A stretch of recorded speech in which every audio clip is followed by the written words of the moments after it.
Bonsoir Christophe. Alors, vous avez entendu quoi de beau aujourd'hui? Écoutez, j'ai entendu dire beaucoup de mal aujourd'hui des journalistes et ça, j'adore. J'adore. Le premier à avoir dégainé, c'est Jean-Luc Mélenchon ce matin sur RTL. On lui demande de réagir au début de polémique. En revenant de la Réunion, il a voyagé en classe business alors que ses proches étaient en classe éco. Et ça, Jean-Luc, il n'a pas aimé. J'apprécierais que les mêmes qui s'intéressent à mes places d'avion se soient intéressés à savoir ce que j'ai foutu à la Réunion et quelle est la situation. Les mêmes n'en ont pas dit un seul mot. Donc vous comprenez, après ça, madame, pourquoi on vous déteste? Est-ce que vous le comprenez? Est-ce que vous le comprenez qu'on vous déteste? Pas mal, Jean-Luc. C'est Elisabeth Martichoux qui dit ça. Qui en a pris plein son main. Bon, bref. Pas mal, Jean-Luc, pas mal. Cela dit, c'est encore petit bras si on compare à l'italien Beppe Grillo de lundi, rappelez-vous. Je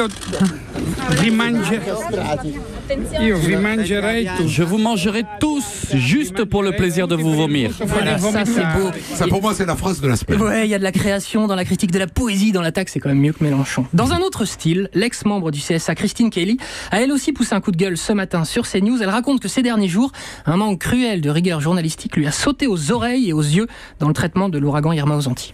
Je crie une sorte de signal d'alarme, parce que si sur un petit détail où on montre que Pointe-à-Pitre est à Saint-Martin, où on montre encore que Pointe-à-Pitre est à Fort-de-France, que la capitale de la Guadeloupe est à Marie-Galante, j'ai vu tout ça, moi, à l'antenne. Alors on a envie de se demander, est-ce qu'on peut faire confiance aujourd'hui aux médias ? Sur le bec. Et elle fait ça chez Morandini en plus. Et en plus, rendez-vous compte.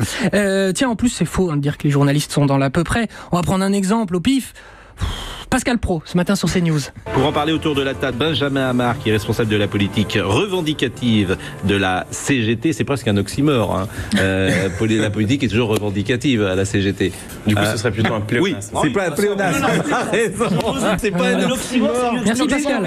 On continue dans la critique des journalistes. C'était notre fête aujourd'hui, on aime ça. Autour maintenant de l'entraîneur de foot de Lille, Marcelo Bielsa, qui vient de donner une grande conférence de presse. C'est assez rare, c'est toujours un événement. Marcelo Bielsa, on l'appelle El Loco.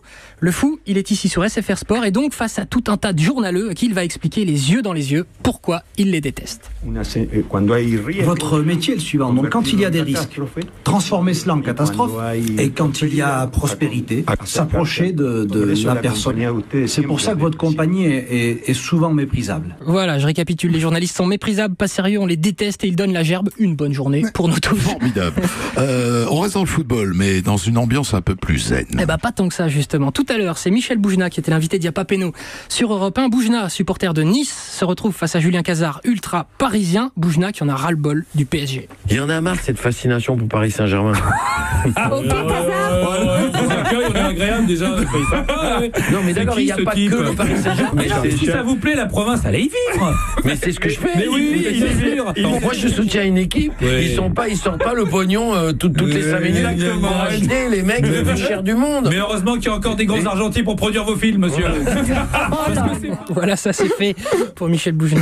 Allez, on passe au son du jour, ou peut-être même au son du mois. Allez savoir si ça sera pas le son de l'année. Minimum. Le correspondant d'Europe 1 en Espagne, Henri de la Guéry, collabore également avec une chaîne de télé canadienne. La nuit dernière, à minuit heure de Barcelone, Henri est en direct depuis son salon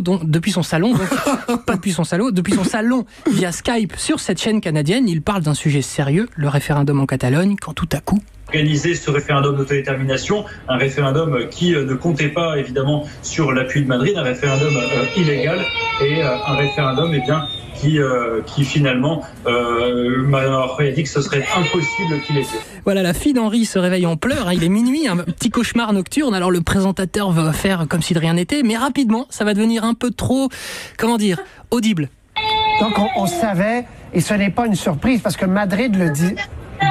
On comprend, on a des enfants, voilà, on comprend tout à fait, Bon, là ça devient donc un peu complexe, mais notre ami le présentateur veut quand même y croire, alors on continue de parler du référendum ou pas ? Si vous pouvez continuer, on y va, sinon on se reparle plus tard, mais ce n'est pas une surprise pour vous. Voilà. Ni pour sa fille visiblement. Pauvre Henri qu'on embrasse. Le mot de la fin est pour le présentateur qui a tout de suite compris que la fille d'Henri allait devenir une star. On va y revenir plus tard, je le dis, ça arrive. Et voilà, M. Laguéry qui va peut-être faire le tour du monde avec cette petite fille ou ce petit garçon qui n'était pas de bonne humeur. Alors, est-ce une fille ou un garçon? Philippe Vandel dans Village Média sur Europe a évidemment passé un coup de fil ce matin à Henri pour débriefer ce duplex cauchemardesque. Alors, c'est ma fille, elle s'appelle Chloé. Écoutez, c'était absolument pas prévu, vous vous en doutez.